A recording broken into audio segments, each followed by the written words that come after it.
కేవలము ఒక వివేకం లేనివాడు మాత్రమే, ఒక తెలివి లేనివాడు మాత్రమే తను ఏం తింటున్నాడో చూసుకోకుండా తింటాడు.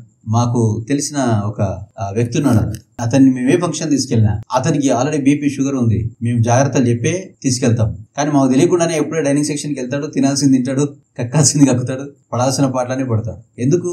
ఇది తెలివిలేని పని. అలాగే నువ్వు నీ హృదయంలోనికి ఉదయం నుండి రాత్రి వరకు ఏం తీసుకుంటున్నావు, ఏం గ్రహిస్తున్నావు, ఏం చూస్తున్నావు, ఏం వింటున్నావు అన్న దాన్ని బట్టి నీ నడవడిక జ్ఞానం గల నడవడిక, జ్ఞానం లేని నడవడిక అనేది తెలిసిపోతుంది. నిన్ను నువ్వు సజ్జనుడిగా కట్టుకుంటున్నావా, దుర్జనుడిగా మార్చుకుంటున్నావా అన్నది బహిర్గతమైంది. గుర్తుంచుకో, యేసు ప్రభుల వారు నేను స్పష్టంగా నీకంటూ ఆయన మైండ్లో నుండి పుట్టిన ఓన్ లేబుల్ నీకు ఇయ్యడు.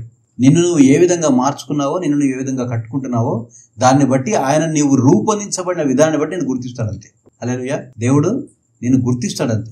ఓకే, ఈ వ్యక్తి తనను తాను సజ్జనుడిగా కట్టుకున్నాడు, ఈ వ్యక్తి ఏమో తనను తాను దుర్జనుడిగా కట్టుకున్నాడు. That's it. హల్లెలూయా. ఆ తర్వాత యేసు ప్రభుల వారు మరో మంచి అద్భుతమైన మాట అంటారు. ఎక్కడది? మార్క్స్ వార్త 7వ అధ్యాయం 20వ వచనం. ఏమంటాడు ఇక్కడ చూడండి.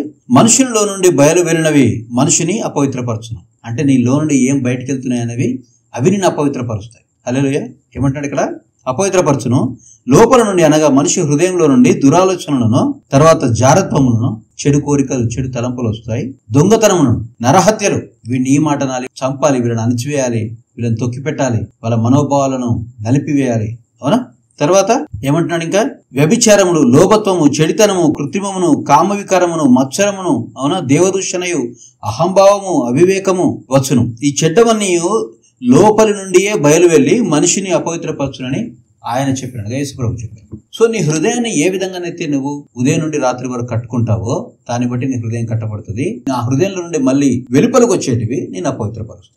ఒకసారి నువ్వు అపవిత్రపరచబడిన తర్వాత దేవునికి నీకు మధ్య సంబంధము దెబ్బతింటది. కనుక సహోదరుడా, సహోదరి, నీవు నిన్ను ఏ విధంగా కట్టుకుంటున్నావు అన్నది చాలా ప్రాముఖ్యమైన విషయం. Don't ignore your self. చివరి దినాల్లో ఉన్నాం మనము. ఈ చివరి దినాలలో నిన్ను నువ్వు ఇగ్నోర్ చేసుకోవడం అంత క్షేమకరం కాదు.